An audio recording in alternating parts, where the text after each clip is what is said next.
সুপ্রিয় দর্শক, দক্ষিণ এশিয়ার দুটি সার্বভৌম রাষ্ট্র হচ্ছে ভারত ও বাংলাদেশ।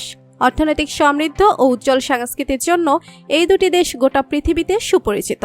আজকের এই ভিডিওতে আমরা ভারত ও বাংলাদেশের অর্থনৈতিক তুলনামূলক পার্থক্য সম্পর্কে জানতে পারব। বিস্তারিত জানতে ভিডিওটি না টেনে শেষ পর্যন্ত দেখতে থাকুন। প্রথমে আমরা ভারত ও বাংলাদেশ সম্পর্কে জানব। প্রথমে আমরা জানব ইন্ডিয়া সম্পর্কে। ভৌগোলিক বিচারে এটি দক্ষিণ এশিয়ার সবথেকে বড় রাষ্ট্র এবং পৃথিবীর সবথেকে বড় 7 নম্বর রাষ্ট্র। অন্যদিকে জনসংখ্যার বিচারে এটি সবথেকে জনবহুল এবং পৃথিবীর সর্বোত্তম গণতান্ত্রিক দেশ। দেশটির পশ্চিম সীমান্তে পাকিস্তান, উত্তর পূর্বে চীন, নেপাল ও ভুটান এবং পূর্ব দিকে বাংলাদেশ ও মিয়ানমার অবস্থিত। দেশটির মোট আয়তন 32,87,063 বর্গ কিলোমিটার। বর্তমানে ইন্ডিয়ার জনসংখ্যা প্রায় 145 কোটি। ইন্ডিয়া দেশটি ভাষাগত ও ধর্মীয় থেকে অনেক বিচিত্র। দেশটিতে বিভিন্ন ধরনের মানুষের বসবাস রয়েছে, তবে দেশটির প্রায় 80% মানুষ হিন্দু ধর্ম এবং প্রায় 15% মানুষ ইসলাম ধর্মে বিশ্বাসী। অন্যদিকে বিভিন্ন ভাষা ও উপভাষা মিলে ইন্ডিয়ার মানুষ প্রায় 1000-টিরও বেশি ভাষা জানে, তবে দেশটির সরকারি ভাষা হচ্ছে হিন্দি ও ইংরেজি। প্রাচীনকাল থেকে ভারত মহাদেশ অর্থনৈতিক সমৃদ্ধি ও সাংস্কৃতিক সভ্যতার জন্য বিখ্যাত এবং ঐতিহাসিক সিন্ধু সভ্যতা এই অঞ্চলে গড়ে উঠেছিল। এক সময় এই দেশটি শত শত বছর ধরে সুলতানি শাসন এবং মোগল সাম্রাজ্যের অধীনে ছিল, তবে প্রায় 200 বছরের ব্রিটিশ শাসনের পর 1947 সালে ইন্ডিয়া একটি স্বাধীন রাষ্ট্রে পরিণত হয়। ইন্ডিয়ার রাজধানী হচ্ছে দিল্লি ও বাণিজ্যিক রাজধানী হচ্ছে মুম্বাই। এছাড়াও দক্ষিণ এশিয়ার সবথেকে বড় ধনী শহর হচ্ছে দিল্লি ও মুম্বাই। তো বন্ধুরা, এটাই ছিল ইন্ডিয়া সম্পর্কে সাধারণ কিছু তথ্য। এবার আমরা জানব ইন্ডিয়ার অর্থনীতি সম্পর্কে। ইন্ডিয়ার অর্থনীতি গোটা পৃথিবীতে একটি উন্নয়নশীল অর্থনীতি হিসেবে গণনা করা হয়। 2024 সালের তথ্য অনুযায়ী বর্তমানে ইন্ডিয়ার মোট জিডিপি হচ্ছে 4000 বিলিয়ন মার্কিন ডলার এবং বর্তমানে ইন্ডিয়ার একজন সাধারণ মানুষের মাথাপিছু আয় বা জিডিপি হচ্ছে 2730 মার্কিন ডলার। মাথাপিছু আয় র্যাঙ্কিংয়ে পৃথিবীর মধ্যে ইন্ডিয়া রয়েছে 136 নম্বরে। ইন্ডিয়ার অর্থনীতির প্রধান উৎস হচ্ছে কৃষি, বস্ত্রশিল্প এবং উৎপাদন ক্ষেত্র। এছাড়া বর্তমানে দেশটি আইটি সেক্টরে এক বিশাল প্রসিদ্ধি লাভ করেছে।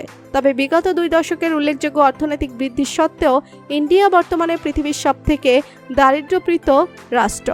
ইন্ডিয়ার মুদ্রার নাম হচ্ছে ইন্ডিয়ান রুপি এবং বর্তমানে 1 মার্কিন ডলার সমান ইন্ডিয়ার 84 রুপি। তো বন্ধুরা, এটাই ছিল ইন্ডিয়া সম্পর্কে জানা ও অজানা তথ্য। এবার আমরা বাংলাদেশ সম্পর্কে জানব। আয়তনের দিক থেকে এটি দক্ষিণ এশিয়ার চতুর্থ সবথেকে বড় এবং পৃথিবীর 94তম বড় দেশ। অপরদিকে জনসংখ্যার দিক থেকে এটি পৃথিবীর 8ম স্থানে রয়েছে। বাংলাদেশের উত্তর পশ্চিম দিকে ইন্ডিয়া, পূর্ব দিকে ইন্ডিয়া ও মিয়ানমার রয়েছে এবং দক্ষিণ দিকে বঙ্গোপসাগর অবস্থিত। বাংলাদেশের মোট আয়তন 1,48,460 বর্গ কিলোমিটার, তবে আয়তনের তুলনায় বাংলাদেশের জনসংখ্যা অনেক বেশি। বর্তমানে দেশটির জনসংখ্যা প্রায় 17,29 লক্ষ। বাংলাদেশ মূলত একটি ইসলাম প্রধান দেশ এবং দেশটিতে প্রায় 92% মানুষ ইসলাম ধর্মের অনুসারী।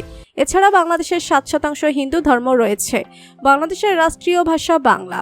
1947 সালের ভারত বিভক্ত হওয়ার পরে এই অঞ্চলটি পূর্ব পাকিস্তান নামে পরিচিত ছিল।